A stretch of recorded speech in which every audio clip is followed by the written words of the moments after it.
இயேசு உங்களை நேசிக்கிறார். பிரியமானவர்களே, எந்த நாளில் ஆண்டவர் நம்மளோடு பேசும்படிய வேதத்திலிருந்து ஒரு வசனத்தை கூட வாசித்து ஆண்டவர் நமக்கு கற்றுக் கொடுக்கக்கூடிய காரியத்தை பார்ப்போம். அது எரேமியா தீர்க்கதரிசியின் புஸ்தகம் 12வது அதிகாரம் 5வது வசனம் இப்படியாக சொல்லுகிறது: நீ காலாட்களோட ஓடும் போதே உன்னை இழைக்க பண்ணினவர்களாக குதிரைகளோடு எப்படி சேர்ந்து ஓடுவாய்? சமாதானமுள்ள தேசத்திலே நீ அடைக்கலம் தேடினால் யோர்தான் பிரவாகித்து வரும்போது நீ என்ன செய்வாய் என்று ஆண்டவர் நமக்கு சொல்கிறார். எரேமியா தீர்க்கதரிசியை பார்த்து ஆண்டவர் சொல்லுகிறார், சமாதானமுள்ள தேசம் நமக்கு கொடுக்கப்பட்டிருக்கிற அருமையான ஒரு தேசத்தில் நாம் வாழ்ந்து கொண்டு இருக்கிறோம். இங்கு அமைதியுள்ள ஒரு அமெரிக்கான வாழ்க்கையை வாழ்ந்து கொண்டிருக்கிறோம். இங்கே ஒரு அடைக்கலத்தை தேடினால் யோர்தான் பிரவாகித்து வரும்பொழுது நீ என்ன செய்வாய் என்று ஆண்டவர் கேட்கிறார். எரேமியா தீர்க்கதரிசியை கொண்டு அந்நாளில் சொன்ன அந்த வாக்கு தத்தத்தை இந்நாளில் ஆண்டவர் நம்மளோடு பேசும்படி அழைக்கிறார். சின்ன ஒரு காரியத்தை பார்த்து நாம் மிரண்டு போயே ஒரு ஒடுங்கி போகிற காரியத்தை பார்த்து ஆண்டவர் உங்களோடும் என்னோடும் பேசுகிற ஒரு காரியம். பிரியமானவர்களே, யோர்தான் பிரவாகித்து வரும்பொழுது என்ன செய்வாய்? சின்ன ஒரு காரியத்துக்கு அமைதலான தேசம் ஆண்டவர் நமக்கு கொடுத்திருக்கிறார்.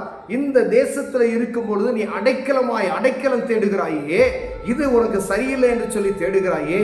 ஆனால் யோர்தான் பிரவாகித்து வரும்பொழுது நீ என்ன செய்வாய் என்று ஆண்டவர் சொல்லுகிறார்.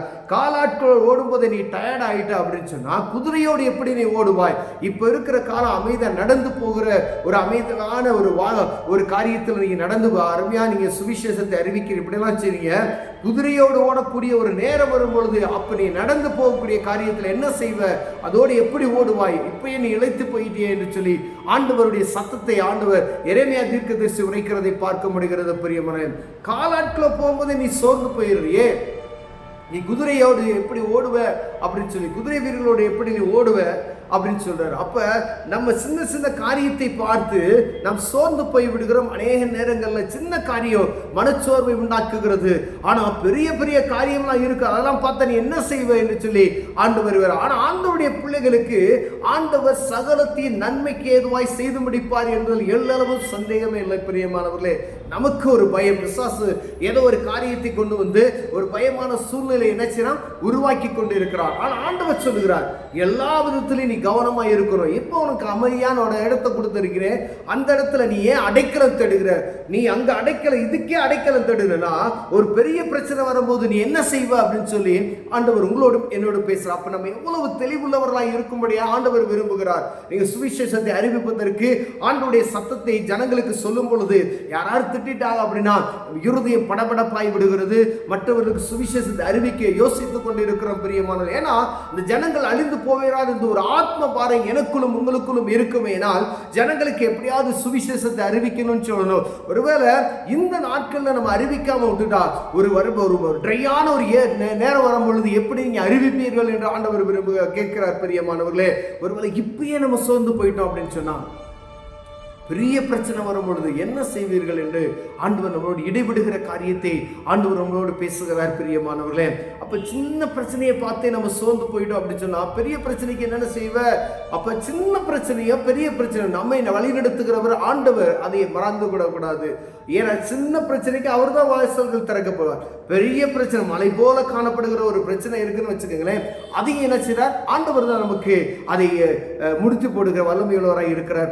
அப்ப சின்னதோ பெரிய பிரச்சனையும் ஆனால் நம்ம எப்பொழுதும் ஆயத்தம் உள்ளவர்களாய் தேவ சமூகத்துல காத்திருக்கிறவர்களாய் காணப்பட்டோமேனால் அது எப்படிப்பட்ட பிரச்சனையெல்லாம் ஆண்டவர் எல்லாத்தையும் அதை மாற்றி போட வல்லமையுள்ளவராக இருக்கிறார். பிரியமான, நீங்க காலாட்களோடு ஓடும் பொழுது நீங்க சோர்வை ஏன் உண்டாக்குறீ அப்படின்னு சொல்றாரு. நீ எப்பொழுது சோர்ந்து போகாமல் ஜெபிக்கும்படி ஆண்டவர் விரும்புகிறார். நீ இப்பொழுதே நீ ஜெபிப்பதற்கு உனக்கு இவ்வளவு டயர்ட் ஆயிடுற, காலையில ஒரு 10 நிமிஷம் உன்னால நீ ஜெபிக்க முடியலன்னு சொல்றியே, ஒருவேளை உனக்கு ஒரு பலவீனம் வந்துருச்சு அப்படின்னா எப்படி நீ ஜெபம் பண்ணுவ? நீ நல்ல உடல் பலம் சுகம் இருக்கும் பொழுது நல்லா தூங்கி எந்திரித்து விட்டு ஆனா நல்ல ஒரு பலவீனமான நேரத்தில் எப்படி நீ ஜெபம் செய்வ என்று சொல்ல நம்ம பாருங்க. நம்மளால முடியுது, ஆனா ஒரு 5 நிமிஷம் ஜெபம் பண்றதுக்கு நம்மளால முடியல அப்படின்னு சொன்னா எப்படி இருக்கும் பாருங்க.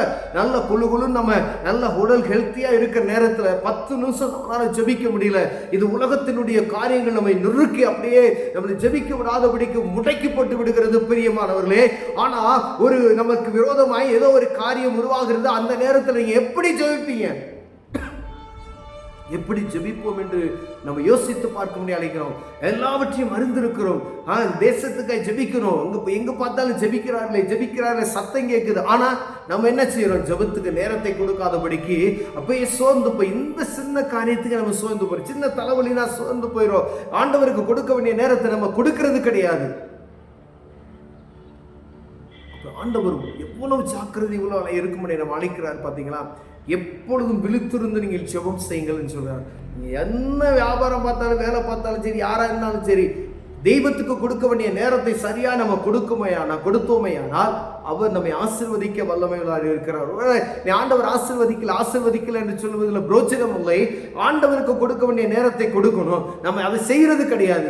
பார்த்தா பெரிய ஆசீர்வாதம் போல தெரியும், ஆனால் நாள் ஒன்று வரும் அது வீண் என்று நமக்கு தெரியாமல் போய்விட. பிரியமானவர்களே, இப்பொழுது நீ ஆண்டவர் உங்களோடு பேசி கொண்டு இருக்கிறார். இப்பயே நீ சோர்ந்து போயிட்டனா பெரிய காரியத்துக்கு நீ என்ன செய்வ அப்படின்னு சொல்லி தேவ சமூகத்தில் இப்ப நீங்க ஜெபிக்க ஆரம்பித்தீங்கன்னா உங்களை கடுமையான நேரத்தில் தேவ சமூகத்தில் கதறக்கூடிய ஒரு சூழ்நிலையை உண்டாக்கி தருவார். அப்பொழுது நீங்க எளிமையாக அது உங்களுக்கு இருக்கும்.